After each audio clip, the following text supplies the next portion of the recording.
Hello! Hopefully you can all hear me. But I've got to have the obligatory wait until I'm confident you can.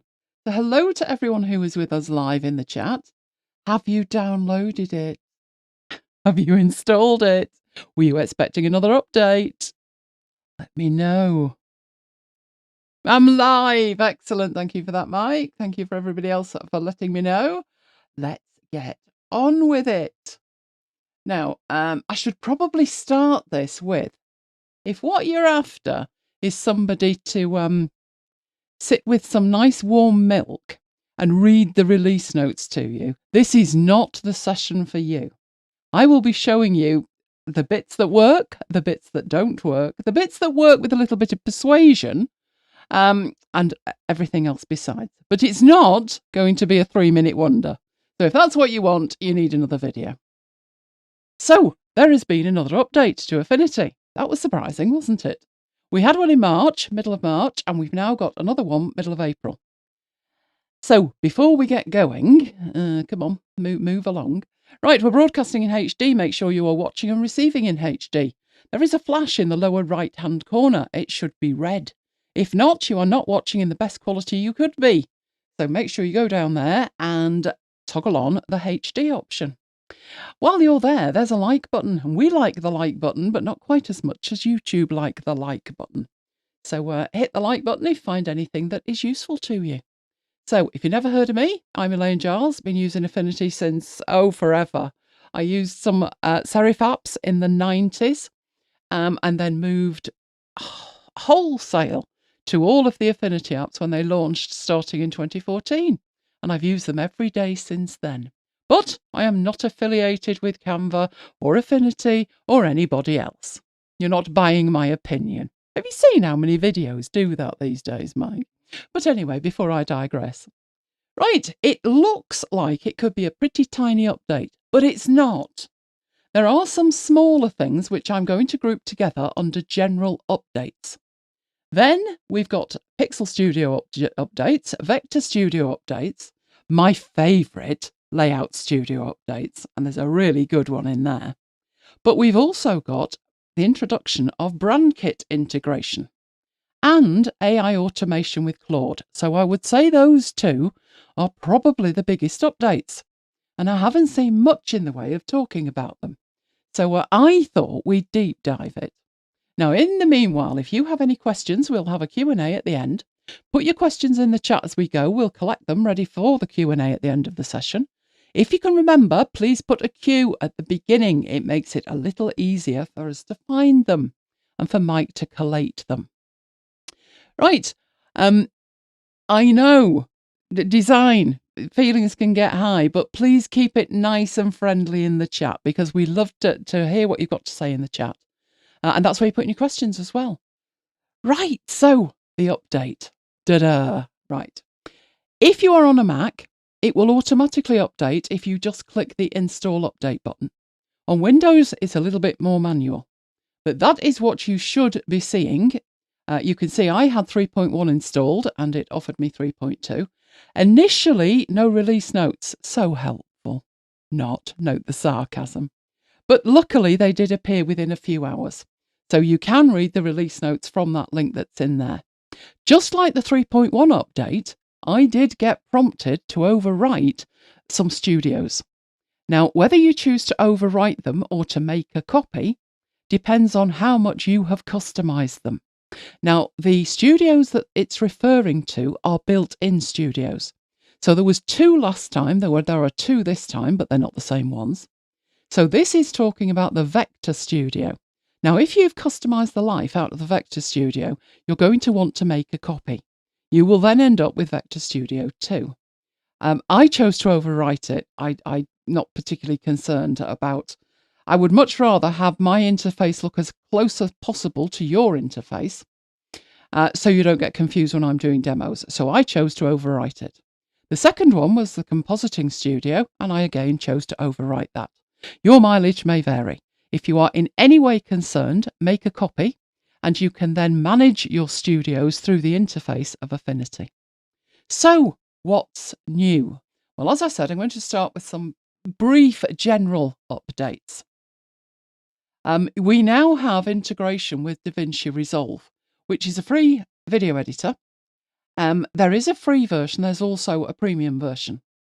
But you are now able to, as you can see from that image, drag and drop your Affinity assets straight in there without having to export them to another format first. So it's all about integration that with other applications. Talking of which, we also now have integration with Capture One. And in there, you can choose your images and you can then choose to edit with Affinity. So it's about integrations with that. Let me know in the chat if you use Capture One. Must admit, I edit photos a lot less than I used to. Most of my work now is in the layout studio, where there is also improvements to mask types in raw image processing. So again, if you do that, you now have more options. Now, this one I do find a bit weird. Astrophotography, whatever. I don't do that. But there are improvements to it. Now, I do know that James Ritson, who is part of Serif, is big into astrophotography. So I'm sure if you are as well, you'll be thrilled with those updates. Me, yeah, less so, but there you go. There are some updates to it. There is also a pigment model for natural colour blending. So this is for the paint mixer and the smudge brush tools. So just a better way of working with colour. So a lot of these, as I say, tend to be fairly small updates, but they're all incremental and they will all lead you to a better final image, hopefully. They have also improved the AI. So what we're talking here is the AI quality settings for generative image vectors and generative edits. I must admit, I don't use it. Let me know in the chat if you use it. I do use AI with images. I just don't use Canva for it. Traditionally, I tried it. We did a test in Mac Bytes After Hours, which is, well, it was a season pass where we talk about Mac stuff, we talk about Windows stuff, we talk about lots of different applications. And I was doing a demonstration of various AI options. So we were looking at Nano Banana, we were looking at Photoshop, we were looking at Affinity, and we looked at the Canva AI. The Canva AI was nothing short of laughable at the time. So any updates that they want to offer is going to be good news. Whether it's at the level of Nano Banana yet, I very much doubt, but they have improved it. So those are the general little bit updates. We also have some dedicated updates for particular parts of the application. So starting with the Pixel Studio, and we have a completely new filter, the texture filter. So let's go and actually have a look at that. So in here, I'm going to need an image, and I do have an image that I have tested it with, and it works rather well. So this image is just a stock image. I'm going to switch to the Pixel Studio. I still want to say Persona, but it's Studio. Right, all I did in here was put texture to search for it, and it came up with that as an option somewhere down here. Or did I put fabric? I could have put fabric. Let's have a look. I put fabric. There it is, and that's the image. So this is the image. What I'm going to do is zoom in so we can see this bit here in the middle. Right, and start working on that. So what we have is this texture filter. So in the Pixel menu, going to Live Filter Layer, and under Sharpen, I have texture. Now, be aware, the blur filters, obviously, as the name implies, blur things. The Sharpen filters do the opposite. So if we add this texture to it, we can see here, these are the options we've got. And there's only the three of them. You've got the strength of the texture that you're applying, the radius of it, and the compression.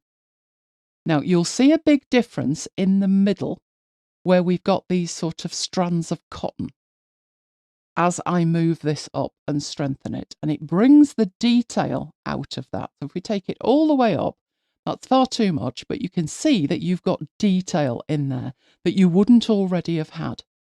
Now, if I take that back, you can see it does blur it fractionally. So it is definitely adding texture to it. It's sharpening it. Anecdotally, a lot of people have said it's not working, it's not applying it. It is applying it, but it's so subtle that depending on the image, it might not impact it sufficiently for you to see enough of a difference. You may well be thinking that didn't do a thing, but it did. It did. You can adjust the radius, which is again how it applies to it, and you can choose your compression there. And that is actually bringing back quite a lot of detail in there. Now, this might be something that you don't want to do to an entire image. Now, I'm doing it to the entire image, but it may be that you just want to sharpen a little part of it rather than the whole thing, which you can do if you want to, but I have applied that to all of it. Now, what I then do in here is I can just close that down. That will apply it, and it's showing as this symbol over here as a texture. I open that, you can see it will show it underneath. Now, I applied that as a live filter, which means I can double click it to go back into it and make changes to it. So if I think, oh, that was far too much, I only need a little bit, I can do that, and then I can close it, come back out of it, and it will show it as an icon next to the thumbnail, unless you open it up, and then it will show you that underneath. Now, the reason that you can open it up and then see it underneath is that you may well have applied other filters to this, and they will all be listed in there. And if you chose to have live filters, which means they're non-destructive, you can go back and you can tweak the settings that you used, then you will see each one of them listed in there and you can edit them. So that is the first one, which is the texture. The next one is the multi-band sharpen filter. So again, it's all about sharpening in there. This one gives you a little bit more control. But again, these are probably both filters that you want to apply before you do any heavy lifting with it. Let's go and have a look at that one. Now, I will save that, but I'm going to start with the same image, but I'm going to apply a different filter to it. So this is the unedited version of this image that you can get by typing fabric into the stock. And again, up here, we'll go down to live filter. We will go down to sharpen, and we have multi-band. And these, you can see you've got a few more options. So first of all, you've got a standard method that you can use. In fact, what I'm going to do is to do a comparison. I will undo that and duplicate the background. Right, so I'll call that original, and we'll then do a comparison to see how much of a difference it did actually make. So on our background here, we'll lock that as well, make sure we don't make any changes. So in there, I will go back to Pixel and Live Filter Layer, Sharpen, Multiband, and here's our options. So first of all, we can use a standard method, or we can go for the fine detail. Which of those you're going to choose depends on the image. In this one, we probably could use fine detail, but I'll keep it as standard just to see how it actually works. You can see that we need to give it a radius, first of all. And as we do that, it does start sharpening. You can really see it in relation to this part of the image here. And that's because this is actually clearer than these bits down here. If we look at that, that's not doing what I want to do, so I'll move it up. This is rather blurry to start with. We will sharpen that up a bit, but not as much as where the image is already sharp. So this is your radius that will apply it, and it's the strength, really. You've then got the number of bands that you use, and you can go between 3 all the way up to 8. You've got the band range, which is from 1 to 5. That one was set to the middle, and you've got your contrast. You can then decide whether you want the blend to be a hard blend. Now, if you do that, that makes a big difference. This one is quite granular. It's a gradual blend, but you could choose the hard blend. Again, which one you use is going to depend on the image, and it's going to completely depend on the final effect that you want to have with it. Now, at this point, if you think, oh, I've not improved that image at all, and you close that, you are applying it. If you go back into it, if you want to delete it, you can do just by deleting it with the delete option. Now, I'm going to put that back, so let's just undo. I'll bring it back. and see that you can get totally different impacts there like that. Now, let's leave it at about halfway with a hard blend. Right, now we'll do a comparison between that and the original image. So if we turn this off, you can see there has been a huge difference with it. It's much sharper. It's far too sharp given the image.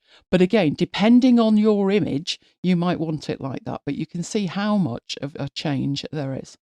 If we look at the top half of that there, this one looks much more natural than this one does. It's grossly over sharpened. But you can see that there is an impact with that. So let's save that one and close that down and go back in and have a look at the next thing, which is the updates to the Vector Studio. Now, these are two new tools. So we'll start off with the Vector Blob brush tool. Interesting name, isn't it? This is something that, given that as it was, Affinity Designer has been out for 12 years, it's quite surprising it's taken so long, but it's there now. You might wish it did more than it does, but we'll get there in the end, I'm sure. Right, let me create something here. So I will just have a 1080p, one of these. I will go into the Vector Studio. And in here, you have your Vector Blob brush tool. Now, there is a disclosure. It used to be a triangle. It's now sort of an L shape at the bottom. And this will show you that it's with the stroke width tool and the other second tool that's new, the erase brush, which we will have a look at. Now, you activate it, and these are your options in the context-sensitive toolbar. So you can have a round nozzle or a square nozzle. It'd be really good if you could choose your nozzle. But at the moment, you've got the round one or the square one. This here is the size of it. So you've obviously got a slider there that you can change that with. You can choose to have it stabilized or not. And then there's two different methods or modes that you can work in. Rope mode, where the brush is dragged as though you're pulling it behind you like a rope. You also have the window mode. Now in that one, the position that you drag is averaged over a flexible window. So the idea is that that one would give you something that was smoother. Then you've got the rope length here, and you've got whether you use a controller or not. Do you want to control the brush defaults, automatic, the pressure, the velocity? I'll leave that set to none and just show you what this does out of the box. I haven't done anything with this. All I did was activate the tool. And I can draw across, and I get a blob line. I know you're probably thrilled, but this is actually vector. So if I double click it, you can see here I've got vector points on it that I can edit. I can add extra vector points. I can delete vector points. So it is vector is the point with this. Now the other thing that you can do with it, let's say that you have some shapes. So we'll draw some shapes here. I'll have some that are overlapping and some that aren't. We'll just draw those out. Let's have a different shape like that. We'll cut that across and we'll have one over there. Right, now these are separate shapes individually. Get rid of that first one. These are separate independent shapes. At the moment, they're smart shapes. So if I wanted to go in here and do things with them, I could do. Now, if we wanted to create a composite shape, up to now, we would have drawn around them to select them. And then you've got your Boolean operations. You can add, subtract, you can intersect, you've got your XOR, and you can divide. Now, most of the time, I would suggest you're probably going to add or subtract. If you choose to add these, you now have a single curve. We look over here, it's not a group or anything, it's a single curve. You have merged all of those shapes. Now, why am I showing you that in relation to the blob brush? So I've just undone it, they're all independent shapes again. I'm showing you that because this blob brush that you've got here, if you don't like Boolean operations, if you're like, well, they're all right, but I've got to select things and go and fiddle, you can draw across the shapes like that, It's always drawn another one. I wanted it to group it. Why isn't it grouping it? Okay, come on. I wanted you grouped. Behave yourself. Grab these. Let's try again. Worked in rehearsals, doesn't it always? There we go. So I'd selected them, and what I'd done was draw with this, and it has merged the ones that I drew through. You'll notice it's gone a bit wonky at the bottom, but it's still vector. So I've got two ways to fix that. Either undo and do it again, or I can click on here and think, what was I thinking? Get that and delete it and tidy this up. So I can bring that up so it's in a line with that, and that's going to tidy it up like that. Now, I'm going to undo that so we've got separate shapes again. Do we have separate shapes? We do. Right, if I were doing that, if that was my chosen method, then one option is to just make this smaller, and then as you draw through it, so we'll go down here and there, you're not going to make a mistake like I did and end up with part of it distorted. Now, you've then got this bit over here. So that one isn't touching. Does that mean we can't include it? No, it doesn't.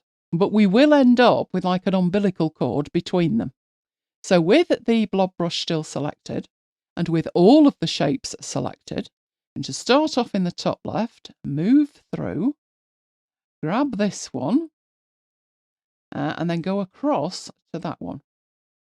And it creates one unified shape for all of them with the little umbilical cord between them.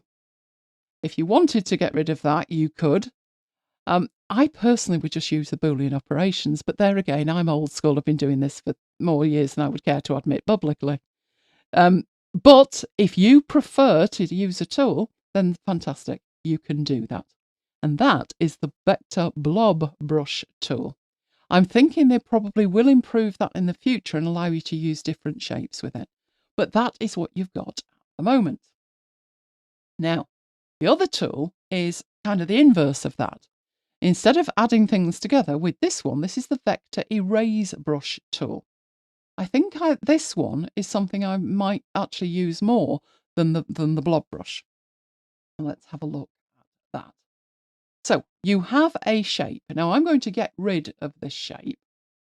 Let's toggle it off. Right, and let's get two shapes over here. So I'll draw a standard rectangle, and I will draw a circle here like that. Now, this time, instead of getting the blob brush, I'm going to get the erase brush. The options are virtually identical at the top. At the moment, it's 35. I think I'll have that a little bit smaller than that. Let's go down to 25.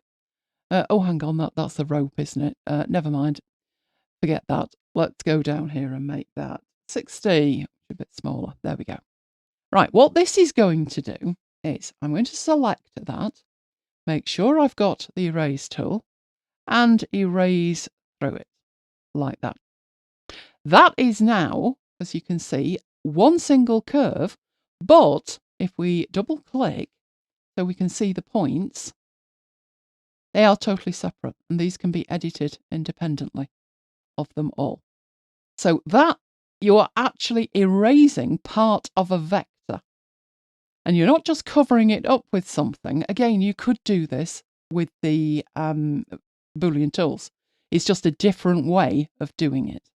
And it would work over here exactly the same way. Make sure you get that. And let's do that. And it will cut that. Oh, a lovely logo there. And remember, it's vector, so it's editable. So you are actually erasing, but you're erasing part of a vector. So it works like the pixel-based eraser tool, but this time it's in relation to a vector. Okay, let's move on from that. So let's save that. I'm not putting you in there. We'll just put you in the root of there. That'll do. And head back into here. Right.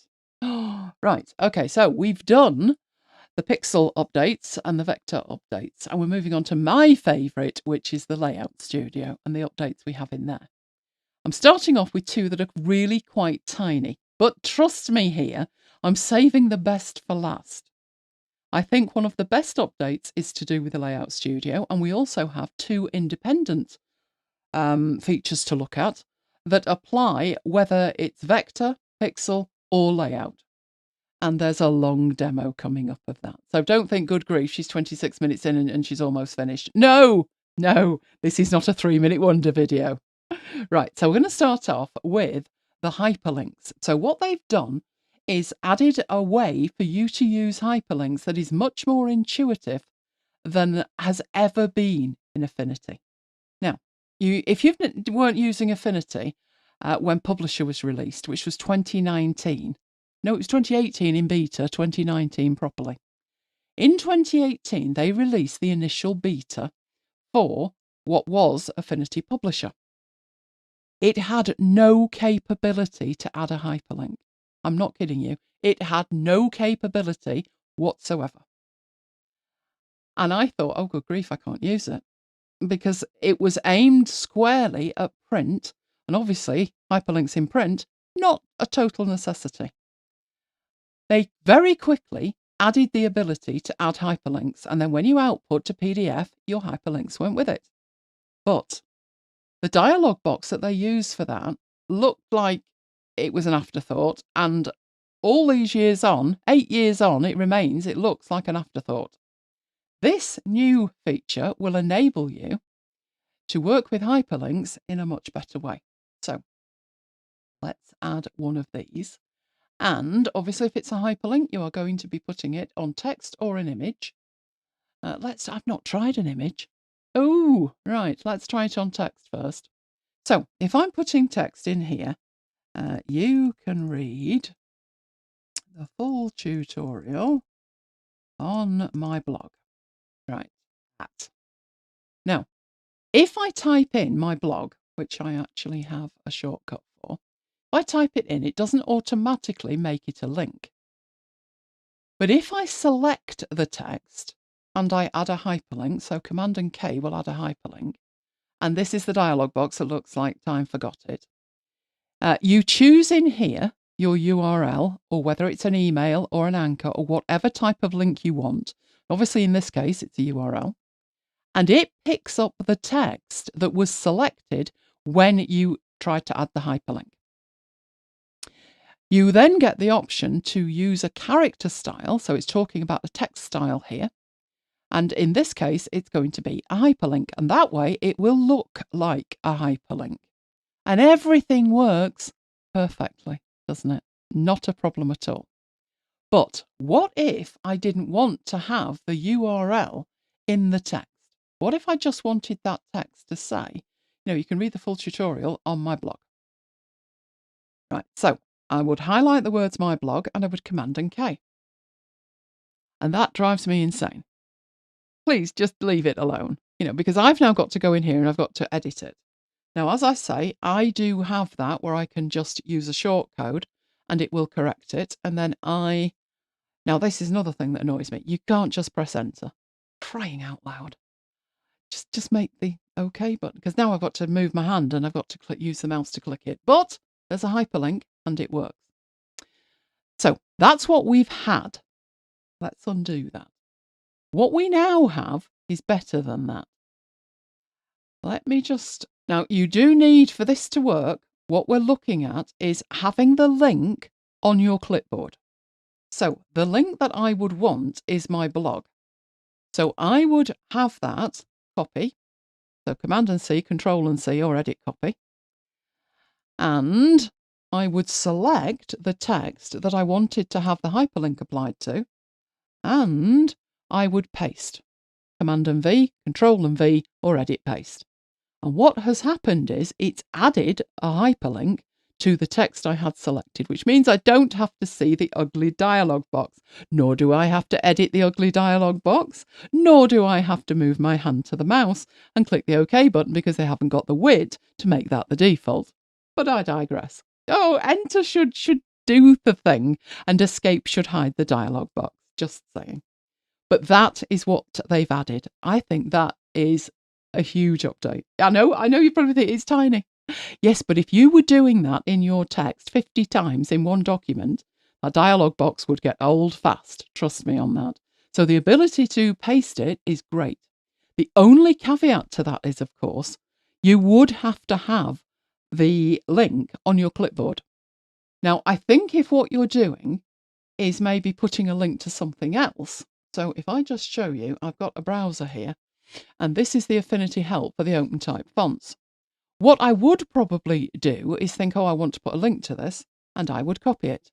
And then maybe I want a link to an example of that, and I would copy that. Those are now on my clipboard. Now, if you do not have a clipboard extender, you are only going to have the last thing that was copied, which in this case would be to download the Nabla font. Nabla, not Babla. Right, Nabla font. So I would select that, and I could paste, and it would put the link to that last page. But what if I wanted a link to the instructions? So what if I wanted Affinity help on open type fonts? Right? So what I actually wanted was this thing here to have the link that I copied before I copied the Nabla font. And for that, you need a clipboard extender. And my clipboard extender is Raycast. So I'm bringing that up. There's the one I want. What I would do to that, it's saying, do you want to paste it to Affinity? No, I don't. I want to copy it. So I use a different shortcut key and I copy it to the clipboard. That is now the active one, and I can paste it. So the fact that they've added this is brilliant. If you're doing it one at a time, great. If you want to make the feature even better, get yourself a clipboard extender. Now, Raycast is available on Windows and Mac. It is free for both platforms, and I think the clipboard extender is certainly free in both of those. There is another one for Windows. You know I'm going to ask you, don't you, Mike? What was the power toy for that?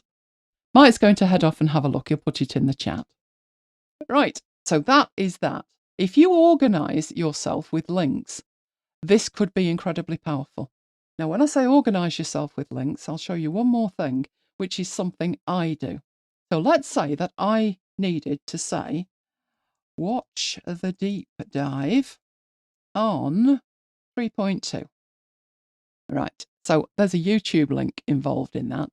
Now, you all know there that there is a YouTube link, because if you're with me live, you're watching it. And if you're there after, you can look at the URL bar and you will know what the link is. Me, I've not got a clue what the link is. I don't know. And this was something, you know, with me doing a live session every week, I'm juggling hundreds of YouTube links. So what I did was built myself a solution for this. So I would select that, and then I would Control and L. And this is something that I've built. That link that it's showing you is the default, and it's the list link. But this is the 3.2 update. That's the one I want. Now, this is using a totally different application, but it's allowing me to find a link and copy it to the clipboard. It's also pasting it in straight away. Oh, this is going to be such a time saver. So while it looks like a really tiny thing, if you hook this up with other applications and clipboard extenders and solutions that you've built, like I already had, this is the, oh, can you see how happy I am with this one? Oh, love it. Absolutely love it. Okay, let's save that as links, and we'll have a look at the next one, which isn't quite so exciting, I must admit. But we'll look at it anyway, which is open type fonts. It's basically coloured fonts. Now, they did improve the fonts when they released one of the previous versions. Could have been version 3, but I've got a sneaking suspicion it was a point update. And it extends the range of fonts that you can use. Last time, I think it was variable fonts. This time, it's the open type fonts that they're working with. So I installed one of these so we could have a look at it. So I'll get myself, in fact, I think I had a file, so I can show it you. Not the Blob brush, it was that one. Right, so it was Nabla, that Nabla font, which I will show you here. So this is free from Google. You just search Google for Nabla, and this is the kind of font we're talking about, which has got colours in it, and you can just get this font completely free. There are other options you've got. So this is another one from Google, which is the type of font that we're talking about here. And you've got a whole range that you can use here from 1001 fonts. You'll also find things at defont.com, which I use a lot. You can see this bungee colour one is actually the same font that is available on Google. So if you would prefer it from Google, you can get it there, but it's also in here with a whole range of others. All you need to do is install them, and then you are able to use them in your document. So that is what it looks like when you use it in your document here. How you actually install a font depends on your operating system. On the Mac, you add it to the fonts folder that you will find in your library. On Windows, I'm going to leave that for Mike to work out later and share with us. So I'm thinking you just put it in a font folder somewhere, but I don't know where the font folder is, but Mike's going to find out and he'll let us know later. So that is the options that you've got with these fonts. So it just gives you a few more options rather than just standard plain what look like two-dimensional fonts. So that one looks like a three-dimensional font. So it extends the range of fonts that we've got. Have you found out? Okay, I can hear you thinking. Go on. I'm alive. Right-click it and select install once you've downloaded it. Oh, how civilized. Why doesn't the Mac do that? Mm. Oh, no. I actually have a problem on my Mac. While I should just be able to drag and drop it into the font folder, I have to go through the font book because that's the way it works. But these are computers for you. Allegedly, they're there to make your life easier, but don't you believe it. Don't believe it. Okay, now this one. Been waiting ages for this. Can't believe it's not been there up till now. I did a deep dive on bullets and numbers only about 4 or 5 weeks ago. And one of the questions was, can I use an image as a bullet point? And the best we could do at the time was use an emoji. So if you had an emoji, you were good to go. And the other alternative was particularly for things like churches where you've got responses, you can get specialised fonts and you could use a specialised font. But that's no good to you if what you need is an image. So what they've added is the ability to use any image format supported by Affinity as a bullet. It will take care of the resizing, the scaling, the skewing, and all the rest of it. You do have control over that, but it enables you to use an image. So let's go and have a look at that. This is really nice. We like it. So we're starting off with just image bullets. So I've got here just some plain text that says bullet item. Right. And you should know that we've got a few ways that we can apply bullets to this. Not to go through the whole session that I did because that was easy, an hour and a half. But you can apply a bullet from the menu at the top, but don't do that if you remember, because when you turn it off, all kinds of weirdness happens. Although, have they fixed that? Oh, they might have done. But that's one way to do it. You can apply it there. You can go to the paragraph panel, and in here you've got a whole range of options, and you have bullets and numbering. And in there you can say bulleted list, and that will turn the bulleted list on. You also have a different way of doing it, which is using a style. Now, if I select this second one, we go to text styles. In here, we have bullet 1. They look identical. These are manually formatted. These are formatted with a style. Which way should you do it? Always do it with a style. It's easier to update, a lot easier to update. But what we will do is we will do it manually first, and then we'll do it with a style.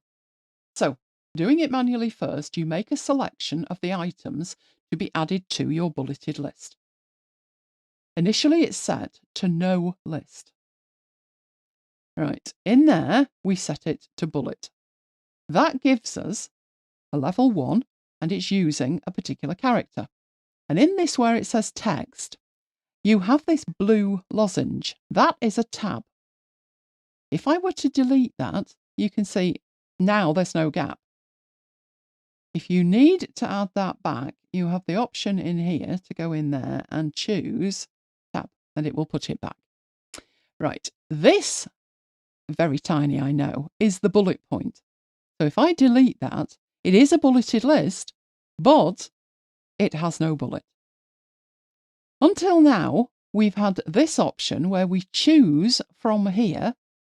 In this case, it's Arial, general punctuation, and there's all these shapes. And I could choose one of these to use as the bullet. And that is what it would do. Not an image. But this option is to select an image to make a custom bullet. So if I click there, you can see in here, I have a custom bullet. Now this custom bullet is an Affinity file. You can see it's got an AF extension. So if I just choose that, I know it looks mighty blurry. It's looking blurry because it's very tiny. But I can actually use a real Affinity file to apply a bullet to a bulleted list. Now that is doing it manually. I'll now do it with a text style, which is very similar, but I go to text styles and I apply the bulleted list style. I then right click on there to edit the bulleted list. And within here, you have your bullets and numbering. The options you have here are very, very similar to what you have in the paragraph panel. So I've got the tab and I've got the dot at the beginning that I don't want. And I'm going to go out and do exactly the same and choose that custom bullet. And OK. Now, in this circumstance, which is better and why, a text style is better because you might want to make changes. And if you do want to make changes, it's easier to change a text style than it is to go in and have to reformat every bullet in the document. In this circumstance here, in fact, let me take these, and what we'll do is we will copy that down there. So we've got multiple bulleted lists, and then we'll see why it's better. So let's paste them in over these. And there we go. Right, you cannot tell the difference. You cannot in there. It's like the P under the cup, isn't it? Which one was the one that was formatted with a style? Well, you can tell by clicking that these have no style on them. And you can tell that that one does have a style on it. But let's pretend that you can't see the text styles panel. And you're looking and you think, I need to update the bullets. Right, this is why this is a lot easier in a style. Inside the bullet one, I'm going to go and edit bullet one. And we'll choose something else. Now, to choose something else, this is what I'm going to do. I've said it's an Affinity file, and indeed it is.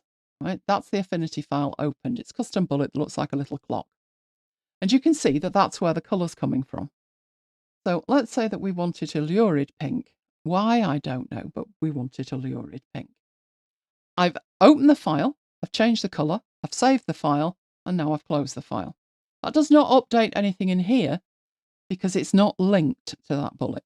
But if I want to update all of these bullets, this is why a style is better. I go in and edit the style, come up to where my bullet is defined, I delete the cyan coloured one, which has taken it away from the one list here that had a style applied to it.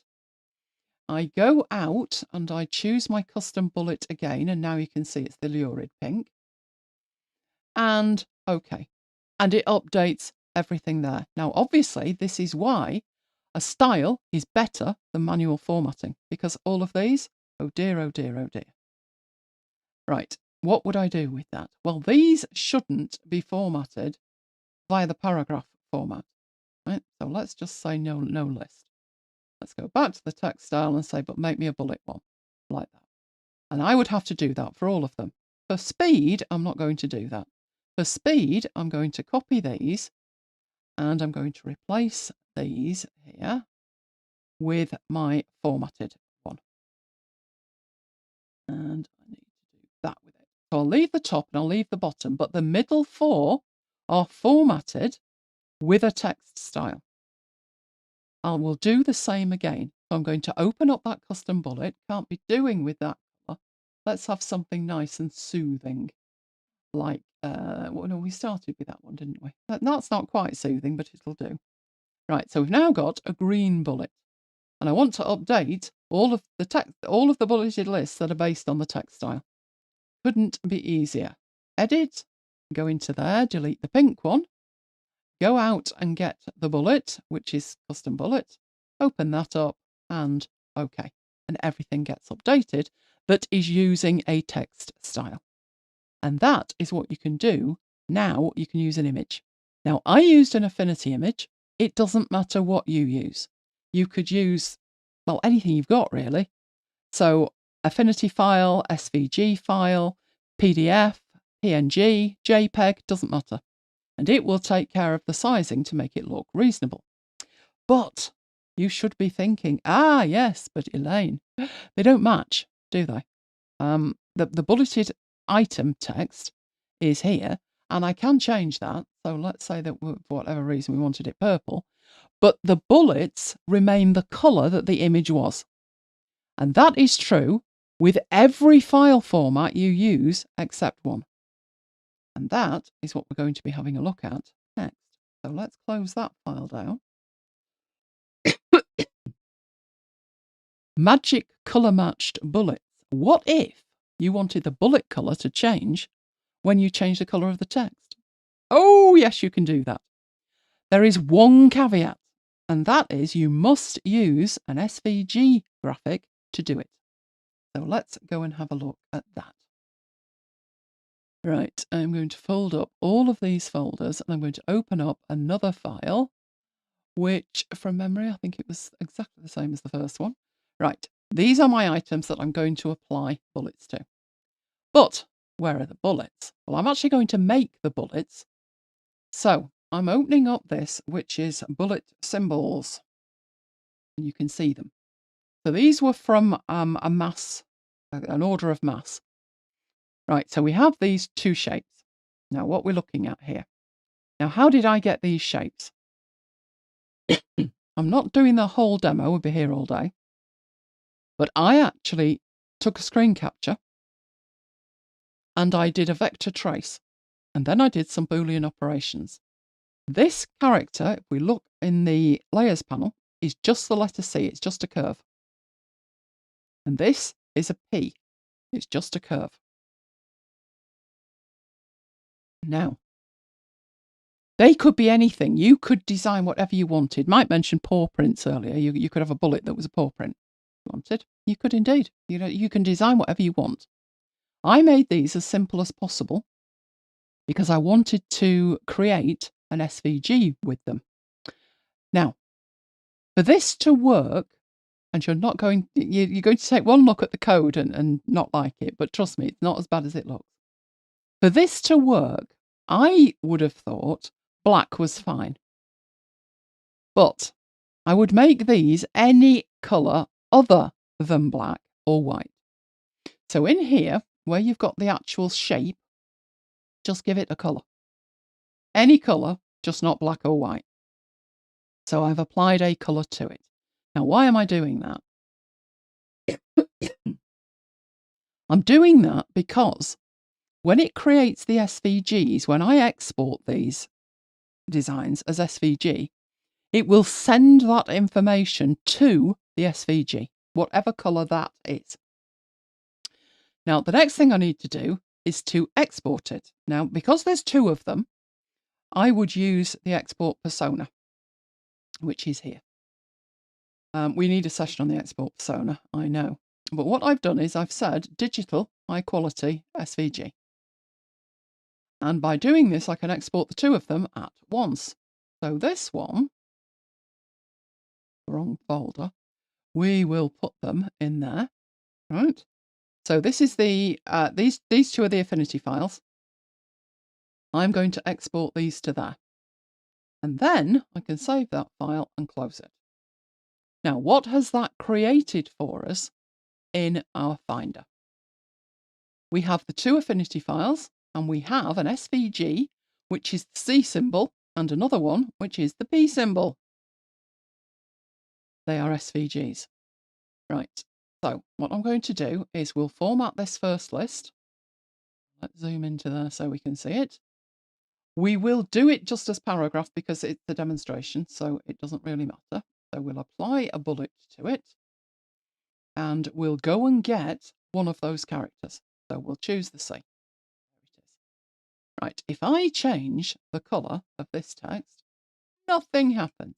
The bullets stay the colour they were. That's the default behaviour. It's just not the behaviour that we want. No, we'd like them to magically change to green. Oh, the things you can do, it's amazing. Now, for this to work, we need to do some editing.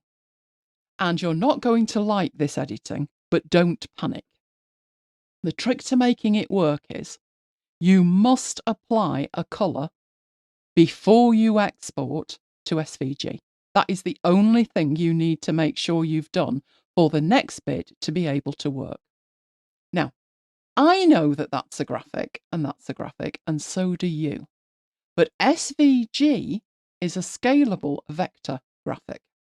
And vector graphics are defined in mathematical terms. You may never have seen an SVG defined in mathematical terms, so let me enlighten you. I'm going to open that with, no, not Affinity. I'm going to open it with a text editor. Doesn't matter if it's Sublime Text, Cot Edit, BB Edit, anything that's a text editor. And that is what that looks like. That is the definition of what that graphic looks like in XML. Now, you're designers. You're taking one look at this and you're like, no, Elaine, no. It's fine. Don't panic. Right, what I'm going to do here with this is we have this bit at the bottom, which is telling you that the colour, the hex code of the fill for that pinky colour, that's the hex code. We don't want a hex code at all. I'm just wondering where my Finder window's gone. Oh, there you are. Right, let's move you back over there. Right, what I need to do is to change that to something else. But what is the something else I need to change it to? It's a reserved word. So instead of having a number and the hash, I delete the hash and the number. And I change it to the word current colour, no U, capital C on the second word. Current colour. And then I save it. And then I can close that. Right, something has happened in my Finder window. Let me show you. The C that was pink is now not pink, it's black. Well, I didn't tell it to make it black, but it's certainly not that colour anymore. That's fine. That's telling us it's worked. So we need to do the same with this one. So I'm opening it with Sublime Text, and I'm looking for the fill, and I'm losing it, and I'm pasting in the word current colour. Save it, close it, and now that one's gone black as well. Right, now what we're going to do is exactly what we did before with this. We'll use the C. We will select these. I'm doing it in the paragraph. It doesn't matter, right? So let's apply that C character as the bullet. There, and open it. And it's come in black. Well, yeah, because it is black, isn't it? You've seen it. You've seen it in the Finder. It's black. Right, let's select the text. Make the text green like we said before. We'll go for that one. And now the bullets are green as well, because you have manually edited the SVG to get it to match whatever colour you apply to the text. So whatever colour you apply to that text in here, and the purple one's really lurid. There we go. Right, that is what that will look like. Now, we'll do the same with this, with the P character, just for the sake of completion, so you know that the P character is working too. So I'm taking that bullet out. I'm going to get the graphic. There's the P character. The text is selected. Let's apply a colour to it, and they all change. Now, it's doing that without a style. You can do this with a style. So let's get the bulleted list. We will apply the bullet style. This is the default bullet style. We'll edit it. And all we need to do in here is change the bullet for, we'll go for the C again, right? And open that and apply it. That is now formatted with a style. If you then, in your style, change the colour of the text, let's go up to the colour and say font colour. Oh, we'll have it that colour. We'll have it redder. We won't. We'll have it purple. There we go. That is updating both the text and the bullet. That's huge. That is absolutely huge. And as I say, there's only two caveats with it. One, you must apply a colour before you do the export. If you don't, the definition that you get in the text doesn't include anywhere for you to put current colour. And then when you're using it in here, you apply it either via the paragraph panel or better, via the text styles, and you change the colour and it will change the colour of the bullet. Magic bullet points. Okay, so that's what we've got there. This is the style. Very simple at that point to select another one and just apply the bullet style and everything comes through automatically. I didn't make that bullet, made it body. There we go. Right. Hopefully you're as excited about that as I am. I mean, you might not be, but oh, you should be. That's brilliant. Love it. Love it, love it, love it. Right, we are moving on now. So we're leaving behind the actual individual studios.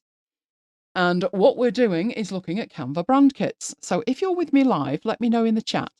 Do you use Canva Brand Kits? Or is this something new to you that you've never heard of it? And quite possibly you care even less.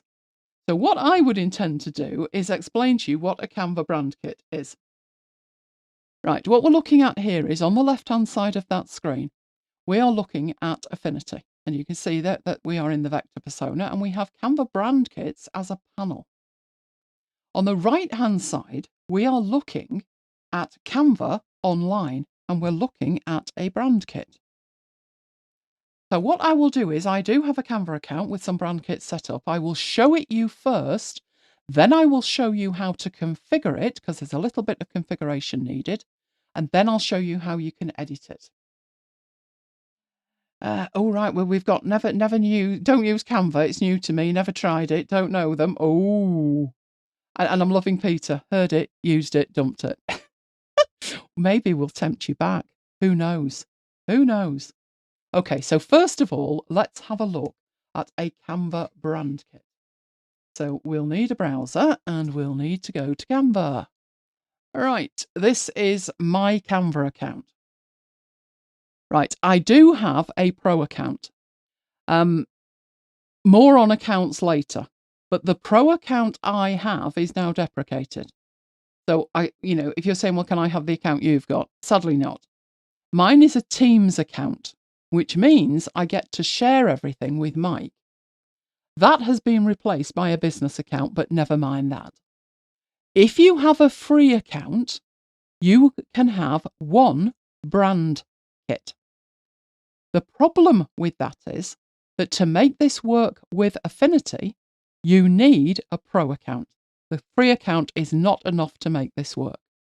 But what a brand kit looks like in here is in brand, this takes me to my brand kits. My brand kits are listed here. So my default one is obviously mine, but I've also got a brand kit for Scrivener and Affinity. Traditionally, Affinity Publisher, Designer and Photo were separate. I've also got one here that is the Excel Trainer. Now that's not mine, it's Mike's. So this is what my brand kit looks like. Now it used to be a lot easier than this. Everything was just listed in this panel on the right-hand side. No, it's not. Now everything is segmented into individual groupings of content. So logos, for instance. Now these are my Semperfi logos. This one's the newest one. This one is my blue one. You might not know, if you've not known me for that long, you might not know my Semperfi was originally blue. And I had it blue for the whole of 2008, which was when I started on Twitter and I needed an avatar. And then it came to Christmas and I thought it needs to be a bit Christmassy. I changed it to red. Everyone went crazy and said, I absolutely loved that in red because I know it's you. So that's why it never went back to blue. But I have a blue one for my secondary Google account so I can tell them apart. So I have Semperfi and I have my Semperfi blue. These are SVGs. This one is my old Semperfi. You might be looking and saying it looks exactly the same. Yes and no. When avatars were square, it was fine because the phi was over on the right-hand side, but the phi had to move left because they made them all circles. And these are my logo types, which are just my name. So if I click on that, you can actually see it. You can open it in the editor and start editing it. But basically, what is in your brand kit, you drag and drop onto your canvas and make up the images as you go. Now, in here, I think I've also got icons. So I've got the Affinity icon. Mike's got a whole lot more. So if I go in and show you the Excel trainer, no, you didn't have them in logos, did you? You had some weird organization going on. But he's got his headshots. So he's got various headshots here. There were icons, weren't there? There was the 2 icons. So we've got the Excel icon and Mike's Excel trainer icon. And you see these are SVGs as well, and the photos are various. I think they're JPEGs. But you create groupings within a brand, and you can have multiple brands. That's the idea of a kit. Now, what that means is, if I were to go into here and I want to make something, and obviously I'm making this in Canva right now, which I don't do often, so I've slowed down. Let me have a look. Oh, why did I have to make everything automatic? I don't want things automatic. I just want an image. Let's say a 5x5. That'll do. Right. So this gives me an image or a blank canvas, and from here I can start adding content, including elements from my brand. So if what I wanted here was to promote something, you can see that I've got a logo. So I'll drag and drop my logo on and put that down there. And then I might want my, I want to see all the logos, because in here I want to choose this to put at the top, like that. And then I would put whatever I'm working on in the middle. You get the idea. So let's say I'm trying to promote something Affinity-ish. Be right, wouldn't it? So I drag and drop. This is how I use these assets. Now, when they bought Affinity, it would have made logical sense if your professional designers could design the assets, and your average users who are creating social posts could repurpose those or use those assets in Canva. But it's unlikely your professional designers want to create them in Canva. I don't, for a start. So that's why they've built in this integration. So that is what a brand kit is inside Canva. And you'll notice from the dates on Mike's that we did most of this work yesterday, didn't we? Because Mike realised just how much was missing from his brand kit. But that is a brand kit. So let's move that out of the way. And we will head back into here, because there's a couple of things that you need to do to make this work. So if you open up the Canva Brand Kits panel, you will see that you need to sign in. Now, this is a bit ridiculous, I'll be honest, because I'm already signed in. If I weren't signed in, I wouldn't be able to use Affinity itself, because it checks to make sure that I am who I say I am. But you've got to sign back in. So when you head off to sign in, that's the next thing that you will see. It will take you to a browser window, and then one of 2 things will happen. Either you'll be logged in, like I am, and it will automatically show you that, okay, it's you, I'm launching Affinity. Alternatively, you might have to actually log in with your username and password. When you get back to Affinity, it pretty much looks the same without the message to log in. There's nothing there. But it's created a conduit between your installation of Affinity and the Canva brand kits. So it will list them in there. And you can see all of mine are there. My Elaine jars with all my personal branding in, the stuff I use for all of the Affinity apps, Scrivener, MacBytes, and Mike's Excel trainer. Now, bear in mind, again, I'm only seeing Mike's Excel trainer because we have a shared account. Okay, so what does that look like in here? Well, in here, you would need to turn it on. So first of all, you need to go and find it. Let's say we'll work vectorish here. There is the Canva brand kits. You will find that in here under Canva brand kits. So the menu has changed to add this to it. Right, it says none, but it's hooked up to it, and there they all are. Now, what I will say is this panel is pretty primitive. In terms of, you can refresh it, which you will need to do if you make any changes, but you can't really do much else with it. This button will actually take you out to Canva. So if I click that, it will take me out in a browser, but it's not done it yet. I need to choose one from here. So I'll choose Elaine Giles. That'll light up. And that is what I will see. That's the page it will take me to, where we've just seen. If I leave that there and I choose one of the others, so let's go to the Map Bytes one. You can see it loading it in. And if I click on there, it will take me out and it will show me the Mac Bytes branding kit. So that's what it's doing. That's what that button does. But pretty much that's the only flaming button that's there. Doesn't do much else.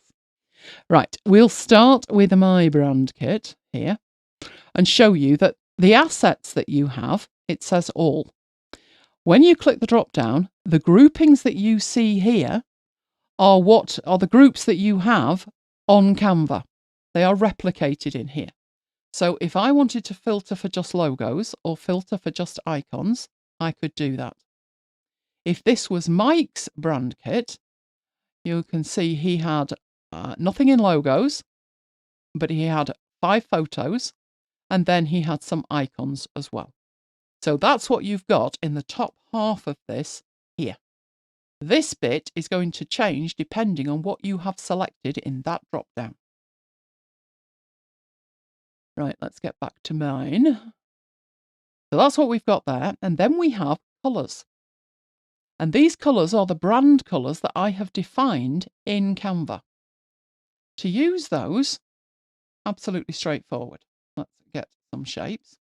With them selected, you just click the colour in your Canva Brand Kit panel. So let's go for the black one for that. There they are. Now, that's good. Possibly no t-shirt at that point. It's not bad.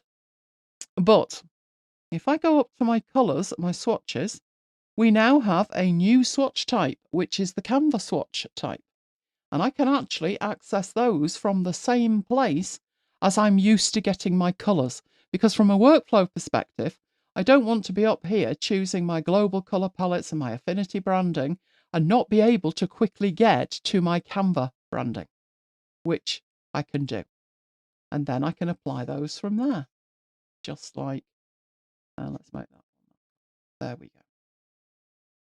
Right, so that's the colours. Then you can see I've got a font, and that font is Zapfino. Now, I will show you what Zapfino looks like. We're in vector, aren't we? So let's go down there. Let's just type Elaine, and you see this all over the place. So this font is defined in the brand kit. How do I apply it?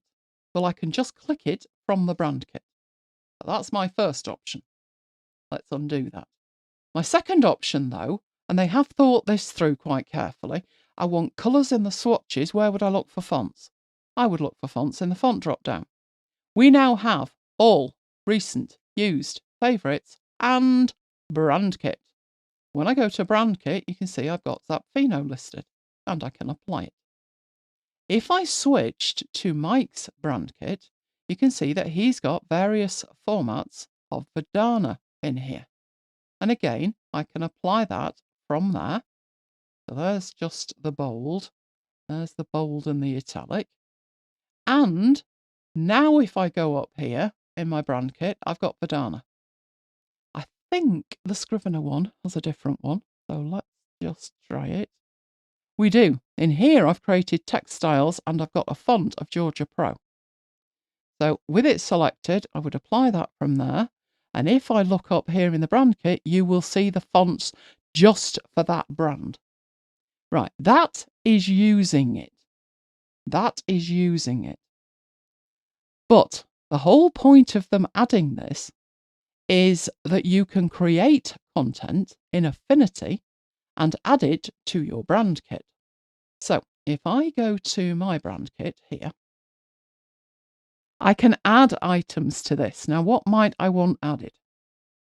Well, if I go in here I've got my favourites, and my favourites include my 2025 Affinity branding.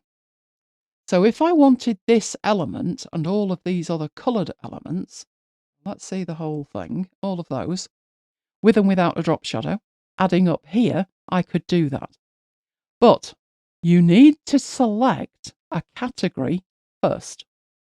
If you don't select a category, you cannot drag and drop. But if I go into here and we say that this is graphics, I can take this that's created in Affinity and drag and drop it up there. What that does is give me this export dialog box. It's doing that rather than just adding it, so you get to decide what format you want. And I would want this to be SVG 400 curves and export. And off it toddles. So what it's doing is it's exporting it, but it's actually sending it up to Canva while we're at it. So let's do the same with that. Drag, drop. When it goes blue, you can drop it and export that. So it's fairly fast. It's just it is actually uploading it in the background. So let's go and get this one and add that. Same again. And then get the layout one and do that. Now, the eagle-eyed amongst you will have noticed that it is doing this, but it's using the file name and they're all named the same thing. Yes, I thought it should use the artboard as well, but never mind. Right, so in here, surely we can rename them. Ah, there's no right-click rename. Did I mention this is pretty much beta? I thought, well, it must be up here. No, there's no way to rename them. So I thought, well, I want the green one at the top. No way to reorganise them either. I'm sure they're working on it. So what I would have to do with that is go to the browser and do it from there. So that was my MacBytes one, but this is mine. And I've just added those to the graphics collection. There they are. And in here, I can rename them. So that would be Affinity Green. Close relation of Shrek Green. Now, I'm looking at that and I'm thinking 3 of those didn't even export properly. The bottom one did. Let's have a look at this. It's looking all right there. The preview's just not right. This preview is not showing this here. And while that is perfect, that's blurry as anything. Not ready for prime time. Let's have a look. That one's not bad. Well, never mind. We'll do the renaming. So this one, I need to click that pencil. There. This one is pixel. Okay, that one is vector, and the other one is layout. There we go. Right, I'm going to hide that. In here, not renamed. This is why the only option we do have is the refresh, so it can toddle off and refresh. Notice it's refreshed 1 Affinity Green. There's a time delay on this. I wouldn't like to say how long, but I would say give it 30 seconds to a minute. So let's see what we've got now. We should at least have 1 or 2 others. There we go. So we just need to wait for the last one. So I would give it at least a minute with this. Right. Go on. You can do it. Right. Now they're all up to date. So that is what you can do in here with this. Be aware. There are severe limitations on this. You've seen you can't rename anything in here. You can't reorder anything in here. So at the moment, a lot of the management is done at the browser end on Canva. In here, though, which drives me insane, I would want, when I see my brand stuff here, for the icon that represents it to be something instantly recognizable like my avatar. And how I did that was I had to export that one last because there's no way to reorder them in here either. I think as a professional, I would want more control. So you may be thinking, never going to use that. Why would I bother using that? Right, this is a reason why you might bother using it. Mike said to me, well, why would I use that? Because I've got the assets panel. So if you look at these, There's a lot of overlap, isn't there? These are all my sidebars here. And now I've got them there. So why bother? Here's my signatures. You know, colours could be in a global palette. Why bother? Well, there is a big difference between these two. The biggest difference that might make a difference to you is that your assets panel is local to this machine. You can, of course, export. You can export your assets. And on another machine, you can import the assets, but they don't keep in sync. Obviously, your Canva Brand Kit assets do keep in sync. So it might well be, particularly when they improve this, should they ever get round to it, that this is a better option, even if you're working solo, if you're working on multiple machines, because it will keep it in sync. It will also keep it in sync with Canva if you're designing anything quick and dirty in Canva. Other than that, am I moving this lot up here? Not at the moment, no. No, I'm not. Most of my work is done on one machine, and these are backed up to glory anyway. And the fact that I can't reorganise these just makes it difficult for me. Because in here, I can do. I just move them around, and I can have them wherever I want, which I can't do in here. It would make logical sense if they added that capability, but that is what you have got with Canva Brand Kits. Right, let's put that back where it came from. We will close that. Don't want to save it. We can save that one. Right. We have one more thing, which is automation with Claude. Who knows what Claude is? Who's using Claude? Who's never heard of Claude? You're with me in the chat, let me know. Right, they're bigging this up as AI automation with Claude. Now, I know for a lot of you, you think AI and you think AI slop, you think generative AI, it's making images. That's not what we're talking about here. It could be, but this goes beyond that. It's automating Affinity with AI rather than generative AI. So do let me know in the chat if you know what Claude is. Right, what is Claude? Claude is one of many, many, many LLMs, large language models, that are what we are calling lately AI. We've got various things here. Only heard of it. Who's Claude? Oh, I love Claude. So I'm trying to address this for everybody. So at the end of it, you will all know what Claude is and what Affinity are intending with it. So Claude is an AI model. There are many of them. ChatGPT, Gemini, Nano Banana, Perplexity. There are lots and lots of AI services available, and Claude is one of them. Traditionally, why would you have Claude if you have access to another one? Well, Claude is very, very good with the written word. Excellent with the written word. But it doesn't generate images, not like Nano Banana or ChatGPT. Now, you may then think, well, why is it Claude that they have hooked up with rather than anybody else? Well, the idea is Canva are hoping that by adding this AI integration, they can tempt you towards a pro account. Because what it's going to do is you're going to use Affinity and Claude, and it will automate your work and save you time. That's the idea. So on the help page, this is what it's saying. You can automate repetitive tasks by using natural language instructions. But notice something there. This feature is free during the beta period. What beta period? They didn't mention this at the event, did they? Well, they were too busy dad dancing. There is a beta period, and they're going to continue to develop it and expand the capabilities. And while they do that, it is free. Now, does that mean when it's out of beta, it's not going to be free?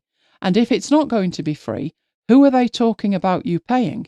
Are you paying Canva, or are you paying Claude? Or are you paying both of them? And Uncle Tom Cobley and all? I don't know, is the answer to that. I don't know. But what I will do is I will talk more about the finance at the end of it. Right now, you should be looking at that and thinking, what's an MCP? Because even if you know what Claude is, you might be thinking, MCP? MCP is a new protocol. If you are in any way technical and you read any kind of technical stuff, which I do, it's the latest buzzword and has been for about 2 months. It means Model Context Protocol. Now, open standard means it's free. Let's not get that. At least we don't have to pay for the protocol, right? And it's been created by Anthropic. Anthropic are the company that own Claude.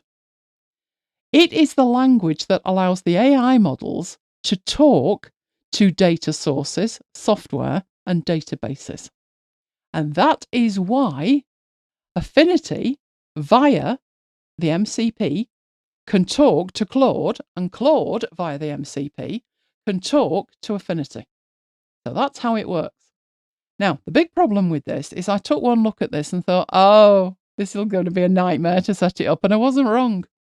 What you need as a minimum is an application from Claude called Claude Desktop.